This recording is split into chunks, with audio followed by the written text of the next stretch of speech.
Abra sua Bíblia no Salmo de número 90.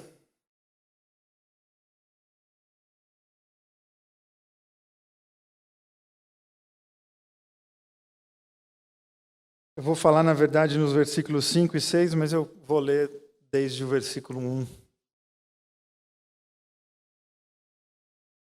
Salmo de número 90, a partir do versículo 1. Diz assim: Deus, Tu tens sido a nossa casa desde sempre, muito antes das montanhas terem nascido, muito antes de trazeres a própria terra à existência, desde antes de qualquer coisa existir, até a chegada do Teu reino, Tu és Deus. Então não nos faças voltar ao barro, dizendo: voltem para o lugar de onde vieram. Paciência, tens em Tuas mãos todo o tempo do mundo. 1000 anos ou um dia não fazem diferença para Ti. Nós não passamos de um sonho, uma névoa, não mais que uma folha de grama, que floresce gloriosamente como o nascer do sol e é cortada sem hesitação. Até aí. Senhor, mais uma vez colocamos o nosso coração diante de Ti, pedindo que o Teu Espírito nos acompanhe nesse momento de meditação, de reflexão, onde vamos olhar para a Tua palavra, mas olhar também para dentro de nós. Que esse mesmo Espírito nos ajude a perceber a raridade da vida, a fragilidade da vida e também como a vida é linda. Que saiamos daqui hoje com mais vontade de viver e com mais vontade de viver ao Teu lado. Em nome de Jesus. Amém. Nós começamos esse mês hoje uma série de mensagens com o tema A Vida é Tão Rara. E nós tiramos esse tema de uma música do Lenine chamada Paciência. É uma poesia linda, sensível, aberta, clara, fácil, onde nós somos convidados a fazer uma autoanálise do nosso coração, da nossa vida, da maneira como nós estamos vivendo e de quais processos nós estamos submetendo o nosso viver. A letra da música é assim: mesmo quando tudo pede um pouco mais de calma, e até quando o corpo pede um pouco mais de alma, a vida não para. Enquanto o tempo acelera e pede pressa, eu me recuso, faço hora e vou na valsa. A vida é tão rara. Enquanto todo mundo espera a cura do mal, e a loucura finge que isso tudo é normal, eu finjo ter paciência. E o mundo vai girando cada vez mais veloz. A gente espera do mundo e o mundo espera de nós um pouco mais de paciência. Será que é tempo que lhe falta para perceber? Será que temos esse tempo para perder? E quem quer saber, a vida é tão rara. Eu gosto demais dessa música, eu, inclusive coloquei ela dentro do meu livro sobre felicidade, da felicidade. Pode parecer meio depressiva a letra, né? Um ar meio melancólico, meio triste, mas não é. É que às vezes a sensibilidade flerta com a tristeza. Às vezes essa capacidade que nós temos de ler a vida acaba deixando a gente namorando um pouco com as coisas melancólicas, porque de alguma maneira a gente acaba se arrependendo de coisas que fizemos errado ou coisas boas que deixamos de fazer. Mas essa percepção de que a vida é rara é essencial. É essencial para todo mundo que quer dar para a vida algum significado maior. Perceber a fragilidade da vida é fundamental para quem quer dar para a vida algum sentido ou algum significado. Ou como bem colocou o Nietzsche, né? A pergunta não é qual é o sentido da vida. A questão é quantos sentidos você pode dar para a tua vida. Qual o sentido da vida é muito fechado, é muito resumido. Não, a questão é quantos sentidos todos nós aqui podemos dar para a nossa existência. Porque os nossos dias passam rápido demais. E o salmo que nós lemos diz exatamente isso. O texto atribuído ao Moisés, que foi o grande homem, o homem que conduziu o povo de Israel na libertação do Egito, aquele bebezinho que foi colocado no rio para não ser morto, ele era um bebezinho, e agora? Agora ele está escrevendo o Salmo 90. Um dia desse ele era um nenezinho, sendo preservado. Dias depois ele é um jovem, um guerreiro, Logo depois ele se torna um homem sábio, que conduz o povo, que instrui o povo. E agora? Agora ele está reclamando que a vida passou. Os dias foram embora, foram mais rápido do que ele gostaria, e vamos dar as mãos para o Moisés aqui. Os dias são mais rápidos do que nós gostaríamos. Porque nós fizemos planos para 2014. Você já parou para pensar quantos você já abandonou em março? Em março você abandonou alguns que você tinha prometido que ia fazer. E tem uns que não dá mais tempo de recuperar, porque nós já estamos em outubro. Né? Tem planos que você falhou em janeiro, falhou em fevereiro, em março você fala, não, eu retomo. Agora tem uns que não dá mais. Por exemplo, você falou que ia ler a Bíblia toda em um ano. Não ia nem lá em janeiro, que dirá agora em outubro. Você ia ler um livro por mês. Aí ficou mais fácil, né? Que você só precisa ler 3. Você ia emagrecer, não vai. Você vai emagrecer só um pouquinho, porque daqui 3 meses, né? Chega o Natal, e aí vem tem uma frase muito boa, né? Que o problema não é o que você come entre o Natal e o Ano Novo, é entre o Ano Novo e o Natal. Guarde isso na sua vida de dieta. Porque a gente sempre fala isso, vem agora o Natal e o Ano Novo, é terrível, né? Não, o problema é o contrário, é do Ano Novo até o Natal, aí que a gente se complica na dieta. Então os nossos dias passam rápido demais. Nós estamos numa sala hoje, eu não estou conseguindo ver, mas acho que não tem nenhuma criança aqui hoje à noite. Nós somos adultos, a vida passou. Nossa adolescência, a gente se despediu dela, foi embora. E foi mais rápido do que nós gostaríamos. Então, o Moisés, ele começa, né, eu quis ler desde o começo, porque o Moisés começa fazendo um relato muito lindo, né, uma poesia, com toda a licença poética e metafórica que os poetas têm, para falar de Deus, né, da grandeza de Deus, que antes das montanhas nascerem, até o reino de Deus chegar e ser constituído, ele já é Deus. Então ele está reconhecendo quem Deus é, a grandiosidade de Deus. E de repente ele começa a ver quem nós somos, né? Quem é Deus? Aí ele faz esse relato. E nós? Nós somos como a neblina.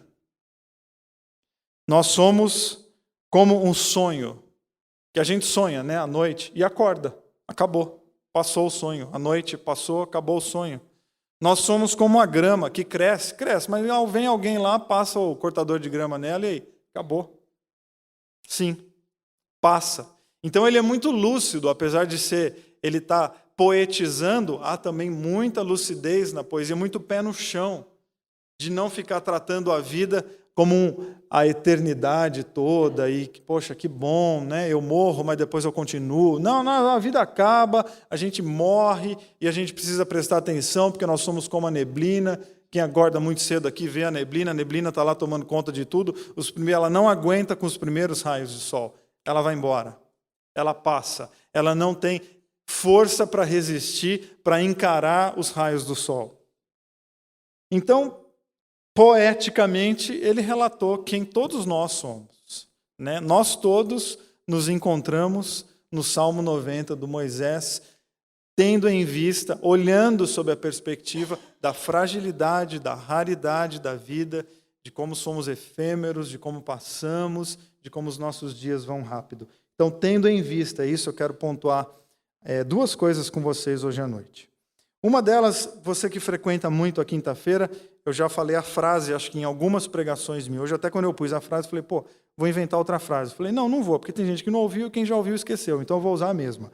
Que é, não fique preso no passado. A frase é simples e curta, eu quero que ela fique assim, seja assim, para você não esquecer. Tua vida é rara? É. Os dias passam rápido? Sim. Então não fique preso no passado. Sabe por quê? Porque você não tem tempo para isso. Muito simples. Você não tem tempo para ficar preso no passado. Nós não temos esse direito, na verdade. Porque os nossos dias vão tão rápido que não faz sentido eu prender a minha vida lá atrás. O Ricardo tem uma frase que eu gosto muito que diz assim, quando o tempo é curto, toda demora é fatal. E o nosso tempo é curto. Então a gente tem que demorar com coisas que valem a pena. E muitas coisas do nosso passado não valem. Então o passado, ele é muito útil, sim. As histórias do nosso passado são úteis, sim. Mas não Desculpe, não trave uma relação de ódio com o seu passado, porque odiar não é se livrar, mas manter-se preso de uma maneira danosa. Essa força do ódio, a gente precisa abrir muito a mente para ela. Quando você fala assim, eu odeio aquela pessoa. Então, você está absolutamente colado nela. Eu tenho ódio do meu passado. Então, isso é um problema sério, porque você está absolutamente preso a ele, de uma maneira danosa. Então, quando você odeia alguma coisa, você está dizendo que você está absolutamente ligado, comprometido com aquilo. Mas você está comprometido e ligado da pior maneira possível. Então, as histórias do nosso passado, a gente não tem como apagar elas, porque elas estão escritas, elas aconteceram. O passado nós não temos acesso a ele. Aconteceu. Mas você não precisa ficar preso às histórias do passado. Então, utilize essas histórias para você crescer. Tem uma outra música do Jorge Versilo, que ele tem uma outra poesia, que ele diz para a mulher amada, né? Eu vou dizer para nós mesmos, que ele diz assim, não sei que música é, o Joel sabe, porque o Joel sabe todas as músicas. Não se ofenda com os meus amores de antes, pois todos tornaram-se pontes para que eu chegasse a você. Então ele está falando isso para alguém, né? Para alguém que ele... Alguma mulher enciumada, né? Ele está falando isso. Tipo, você está com ciúme de algo que ficou lá atrás. Como é que pode você ter ciúmes do passado? Você está trazendo um relacionamento meu que não existe mais para hoje. E é a mesma coisa, né? Eu vou pegar emprestado a poesia do Versilo para a gente fazer um exercício pessoal, que é não se prenda às coisas do passado. Antes olhe para elas e diga, vocês me trouxeram aqui. Tudo que você fez no passado trouxe você para o culto de quinta-feira, hoje no dia 2 de outubro, na Bethesda. Faça as pazes com o teu passado. Até porque ficar em guerra com ele não vai adiantar, porque ele já existiu. É bem coisa de louco mesmo brigar com o passado. Você precisa fazer as pazes com ele e dizer, foi feito, não vou ter com ele uma relação de ódio, porque senão eu vou ficar preso a ele. O que eu faço? Eu pego as histórias do meu passado exatamente para hoje eu fazer diferente e para que o meu futuro não seja exatamente a repetição daquilo que já foi e que eu não gosto. Então não se ofenda com seus amores de antes, porque todos tornaram-se pontes para que você chegasse até você, esse você que é hoje. Então faça as pazes com isso, se resolva internamente e não fique a vida inteira olhando para trás, como se isso fosse resolver ou dar algum sentido para a tua existência. Elabore, né? Elabore as tuas experiências, né? Dê um significado para aquilo que aconteceu, dê um sentido, né? Visite o que aconteceu, mas não more lá. A gente faz uma visita para as coisas que ocorreram a nós. A gente pode visitar elas. Eu vivo visitando. Mas eu não posso morar lá, porque aquilo não faz o menor sentido. Eu morar lá atrás. Passou. Que é o conceito carpe diem, né? Que é uma expressão em latim que diz colha o dia. E o Rubem Alves fala do carpe diem assim, colha o dia como se fosse um fruto maduro que amanhã estará podre. A vida não pode ser economizada para amanhã, porque ela acontece sempre no presente. Então, o que é o carpe diem? É hoje, colha o dia de hoje, faça do dia de hoje a experiência mais excitante que você puder. Porque, inclusive, a única coisa que a gente tem é o dia de hoje. E aí a gente inverte as coisas, dizendo, mas é o dia de hoje, é hoje. Então, mas é hoje, a coisa mais importante que você tem, mais sagrada. A noite de hoje é a coisa mais valiosa que nós temos, porque é a noite de hoje. É o que a gente tem. Amanhã de hoje nós não temos mais. Já foi. De amanhã a gente não sabe se vai ter, porque não quero ser profeta ruim não, mas a gente não sabe o que vai acontecer hoje à noite. Então a gente tem agora aqui. Então você tem que aproveitar? Tem que aproveitar o quê? Enquanto eu estou falando, você vai ligando a sua rede de sentidos aí, fazendo sinapse, discordando, concordando, falando, esse cara é louco, ou, poxa, muito bom, é verdade. Bom, alguém contou da minha vida para ele. E aí vai, e aí você vai... Você vai se construindo, vai se refazendo e vai se reinventando. Então, entender que a vida é rara não é viver com pressa. É viver com cuidado. Porque pressa geralmente dá errado. Né? É a velha história do Dom Pedro II, quando entrava na carruagem, né? Vai devagar que eu estou com pressa. Porque o que eu estou fazendo é importante demais para a gente fazer correndo. Então não é ter medo, eu não quero te deixar com medo, eu não quero te deixar em pânico, não, eu quero te deixar esperto, com cuidado, que a vida que você tem é especial demais para você ficar preso com aquilo que já aconteceu. Falando dessa velocidade da vida, eu também gosto de um texto bem pequenininho do Mário Quintana que diz assim: quando se vê, já são 6 horas. Quando se vê, já é sexta-feira. Quando se vê, já terminou o ano. E quando se vê, perdemos o amor da nossa vida. Quando se vê, passaram 50 anos. Agora é tarde demais para ser reprovado. Se me fosse dado um dia, outra oportunidade, eu nem olhava o relógio. Seguiria sempre em frente e iria jogando, pelo caminho, a casca dourada e inútil das horas. Dessa forma eu digo: não deixe de fazer algo que gosta devido à falta de tempo, pois a única falta que terá será desse tempo que, infelizmente, não voltará mais. Oi, é isso mesmo. Quando a gente vê, são 6 horas. Já viu que você acorda e fala, pô, já tenho o dia inteiro um monte de coisa a fazer. Quando você viu, é 6 da tarde, não deu. E domingo, quando começa aquela música do Fantástico que dá depressão em todo mundo, aí quando você vê, você fala, meu, eu tenho a semana inteira pela frente. Aí você viu, hoje é quinta, amanhã é sexta, passou. E quando viu, a gente fez 40 anos. E aí passou, e a vida passou, e a gente ficou olhando para o lado, para trás, para frente, e esqueceu de olhar para agora. Então, carpe diem, encolhe o dia, porque é o que a gente tem. Porque a vida é rara. Então, isso traz para a gente responsabilidade e muita expectativa, porque todo dia pode ser um dia de recomeço. Falei esses dias para um amigo meu que eu só prego, porque eu acredito em ressurreição. Se eu não acreditasse em ressurreição, eu não pregaria. Qual ressurreição? A ressurreição diária das pessoas que ontem não conseguiram e que não deu certo, mas que amanhã pode dar. De que não tem jogo perdido e que não tem vida jogada fora. Sempre é possível um recomeço e isso acontece, isso se faz nesse dia que a gente chama de hoje. Então não fique preso com o teu passado. E segundo e último, não fique preso na morte. Aí você vai dizer, meu, cruz credo, né? Pô, fiquei preso na morte. Tem gente até que se benzeu aí, sem... É que existe um conceito bem disseminado no mundo evangélico, é que nós não somos daqui.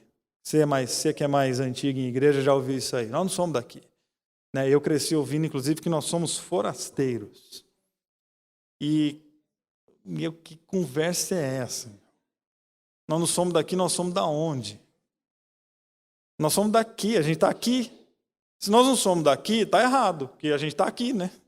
Então a vida toda já está errada, porque como que a gente não é daqui? Se inclusive colocaram a gente aqui, a gente nunca pediu para estar aqui. Então não, nós somos daqui. Aqui é a nossa vida, aqui é o nosso mundo, aqui é a nossa casa. Então, eu não gosto do conceito, e eu vou explicar lá na frente o outro lado para ninguém sair daqui hoje chateado comigo. Porque essa ideia de que nós não somos daqui, somos forasteiros, que o nosso reino não é isso aqui, tem a possibilidade muito grande de não gerar espirituais, mas de gerar irresponsáveis. Porque se eu não sou daqui, por que é que eu cuidaria dessa vida aqui? Se eu não sou daqui, por que me preocupar tanto com o dia de amanhã? Por que me preocupar tanto com os meus atos? Um dia Cristo vai voltar e aí Ele resolve tudo, então por enquanto, deixa o negócio ficar ruim mesmo. Porque, inclusive, quanto pior ficar, diz a escatologia tradicional, Jesus volta mais rápido. Então, vamos sair dando tapa em velhinha hoje à noite, pôr bomba no rabo do gatinho, vamos fazer coisas bem maldosas, que aí Jesus vai falar assim, eu preciso voltar logo, porque o pessoal da Bethesda começou a fazer coisas horríveis. Não. Nós somos daqui, sim. E quando nós lemos na Bíblia que nós não somos desse mundo, o que é isso?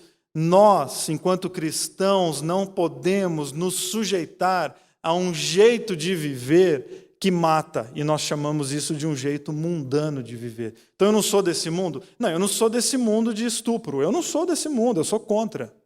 Eu não sou desse mundo de políticos que roubam. Eu sou contra, eu sou de outro mundo. Meu reino existe outra coisa. Porque Porque na Bíblia tinha um cara chamado Zaqueu, que era coletor de impostos, e eu preguei sobre ele aqui tem um mês, e ele roubava. E Jesus chegou para ele e falou: Zaqueu, esse mundo aí, está errado, você precisa absorver outra vida, absorver outro mundo. Então nós não somos desse mundo? Não, do roubo não. Do trabalho escravo? Não. Da pedofilia? Jamais. De negligenciar o pobre e a viúva? Não, nós não somos desse mundo que faz esse tipo de coisa. Agora, nós somos de um mundo onde as pessoas têm prioridade. Esse mundo acontece aqui. Essa é a nossa vida. Então, existe um mundo, uma lógica de viver um mundo onde as pessoas não são valorizadas. E Jesus inverte a lógica desse mundo, inclusive fez isso de uma maneira muito prática, muitas vezes, dizendo: não, no meu reino as pessoas é que têm prioridade. Elas, as pessoas, elas é que são o reino de Deus. Então, nós somos um mundo que sonha com justiça, que sonha com amor, que sonha com paz, que sonha com bondade, que sonha com igualdade social, racial, com inclusão. Esse é o mundo que nós queremos. E nós, enquanto cristãos, estamos vivos para que esse mundo aconteça agora. Isso é um chamado missionário para todo mundo, para todo aquele que disse sim a Cristo. A pessoa falou: não, eu sou um cristão? Sou. Então você tem um chamado que é lutar por um mundo de justiça, de amor, de paz, de bondade, de igualdade social, de racial, de inclusão, de lidar com pessoas que pensam diferente de você. E nós trabalhamos, nós conspiramos a favor desse mundo. Mas e depois da morte, nós vamos para onde? Depois da morte nós vamos para o Senhor. Não, mas e o lugar? Isso aí é tudo especulação. Nós somos do Senhor e nós vamos voltar para o Senhor, certo? O pó volte ao pó e o Espírito volte a Deus que o deu. Para onde nós vamos voltar? Nós vamos voltar para o Senhor. Nosso destino é Cristo. Então o que é que nós fazemos aqui hoje enquanto estamos vivos? Jogamos a vida para o alto e dizemos: dane-se todos vocês? Não. Aqui nós entramos no processo de ficarmos parecidos com Ele, ou seja, a vida eterna não acontece quando a gente morre. A vida eterna acontece, ela começa, ela se inicia esse processo quando a gente entende que nós temos um chamado. Vivemos com a mesma atitude que houve em Cristo Jesus, o nosso Senhor. Porque o contrário é o quê? É jogar para a morte a solução de toda a nossa vida. Não, onde eu morro e resolvo. Será? Será que você morre e resolve ou você morre e deixa mais problema para quem você ama? Será que morrer é mesmo a solução para isso? Será que jogar toda a nossa vida e o presente da existência na volta de Jesus, no fim do mundo ou na sua morte, é a solução para a nossa vida? Será que é isso que Deus quer para nós? Nós não temos acesso à morte, nós não temos acesso a quando é que é o dia. Porque tem um monte de profeta aí que põe data no fim do mundo. Eu não sei qual que é a vantagem de pôr data no fim do mundo. Já viu? Já parou para pensar nisso?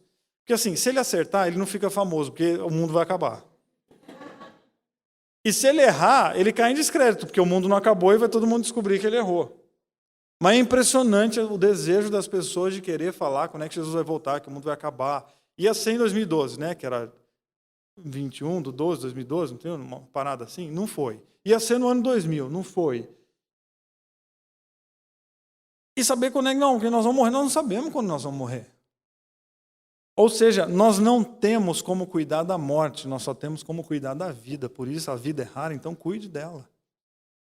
Não, mas e a vida depois daqui? A vida depois daqui, ela está guardada pela pessoa mais especial que pode fazer esse cuidado, que é Jesus. Você não precisa se preocupar com isso. Depois do suspiro final, você dá as mãos para Ele e deixa com Ele. A nossa responsabilidade é aqui, é hoje. Então, eu não prego para levar pessoas para o céu. Isso é um princípio pastoral meu, você não precisa ter a mesma opinião que eu. Eu prego para você entender que a tua vida é especial demais para Deus e que Deus está interessado em que você viva uma vida feliz. Uma vida com sentido, uma vida com significado. Então, não jogue sempre para o amanhã, porque para o amanhã pode ser que você esteja jogando a sua vida para a morte, porque a gente pode morrer amanhã. Então, quando eu falo para você, não jogue não se prenda no amanhã, eu estou fazendo uma brincadeira com o amanhã e com a morte, porque o que é o amanhã? Pode ser a morte. Inclusive, para ser bem chato com vocês agora, Vocês não vão gostar do que eu vou falar, mas eu vou falar, porque eu estou com o microfone e eu falo o que eu quiser. Desde que você entrou nessa reunião, você está 1h30 mais perto do teu fim. Amém. Podem ir embora. A gente encerra assim hoje à noite. Triste, né? Mas é verdade. Faz 1 hora que a gente está um pouco mais perto do fim da nossa vida. Bom, como é que para isso? Não para. Como é que a gente resolve isso? Sai daqui, vai comer uma pizza bem gostosa e celebre e consagre ela a Deus. É assim que a gente resolve isso. Transformando os nossos momentos nos momentos mais especiais da nossa vida. Eternizando momentos. É assim que a gente dá um sentido para a nossa vida. Então, eu disse que eu não prego para levar as pessoas para o céu. Não, eu prego para que o céu chegue perto das pessoas. Porque eu acredito que existe vida antes da morte. Que a gente sempre diz, não, eu acredito que tem vida depois da morte. Então, eu acredito que tem antes. E a gente tem que buscar ela. E a gente tem que ir atrás dessa vida. Para que os nossos dias não sejam suceder de dias vazios e sem sentido. Isso não quer dizer que você vai rir o tempo todo. Não, porque vida com sentido também chora. Vida com sentido também lamenta. Mas isso aí eu preguei domingo, não vou repetir agora. Nossos dias estão passando. Eu não falo isso para te desanimar, eu falo isso para encher o teu coração de expectativa e de esperança. Você tem nas tuas mãos o poder mais especial e mais sagrado que uma pessoa pode ter. Você está vivo. Teu coração está pulsando, está batendo. Você está aqui raciocinando, você está escutando. Você está pensando, nós estamos vivos. E isso nós temos que encarar como um verdadeiro presente e raro. É raro. Breve, que vai passar. Então, Jesus viveu. Se Jesus viveu, é um símbolo, é um recado que eu também tenho que viver. Ele não nasceu e morreu. Não, ele viveu, ele teve uma vida. Ele se relacionou, ele cresceu, trabalhou, pensou, foi para a escola, ele viveu. Então, ele foi daqui. Durante um tempo, ele foi daqui. Vivendo de uma maneira diferente e se levantando contra um sistema que ele chamou de mundo, que mata, e dizendo, então, mas tem um outro sistema, que é outro tipo de mundo, que produz vida e produz vida em abundância. E Jesus morreu, então, para nos dizer que nós também morreremos. Um dia nós também daremos nosso último suspiro, o último beijo, o último abraço, a última fala. Pode ser que isso seja consciente, pode ser que isso seja inesperado. O fato é que existe um jeito de viver que os nossos passos ficam para sempre. Existe uma maneira de encarar a vida, que são as pessoas que percebem como ela é frágil e bonita, em que a gente morre. Esse corpo aqui morre. Mas as expressões, as falas, os conceitos, as ideias, eles ficam ecoando. Eternamente. Vivendo em outras pessoas. Simbolizado em outras pessoas. Então, não deixe a vida escorrer, porque ela é um presente de Deus. E a melhor maneira de você entender isso é todo dia de manhã você olhar para a neblina e falar, esse sou eu. Que tipo de neblina que eu vou ser? Eu sou como o sonho que acorda. Então, nesse período em que eu estou sonhando, que sonho que eu quero sonhar? Isso que eu tenho na mão aqui agora, que é a vida, o que é que eu vou fazer com ela? Você quer viver uma vida eterna? Então você não precisa morrer. Porque a vida eterna não começa na nossa morte. A vida eterna começa quando nós percebemos que a vida é frágil e fazemos a parceria com o eterno. Quando eu dou as mãos para o eterno, a minha vida começa a ter sabor de eternidade. Porque eu não estou mais submetido a processos do meu passado, de culpa, de medo. Eu não estou preso nos processos lá da frente, como a morte. Não, eu estou vivendo hoje e de mãos dadas com Ele, construindo uma vida bonita, deixando boas marcas para as futuras gerações. E que assim seja na tua vida, que assim sejam nos teus passos. E dia a dia, nas coisas mais simples e mais triviais da existência, você consiga perceber a raridade da vida, assim como a presença de Deus, convidando você e dizendo para mim e para você que a nossa vida é especial e de que nós podemos deixar marcas profundas, bonitas e que nós vamos passar. Mas as nossas ideias, o nosso coração e a nossa postura pode viver para sempre. Amém?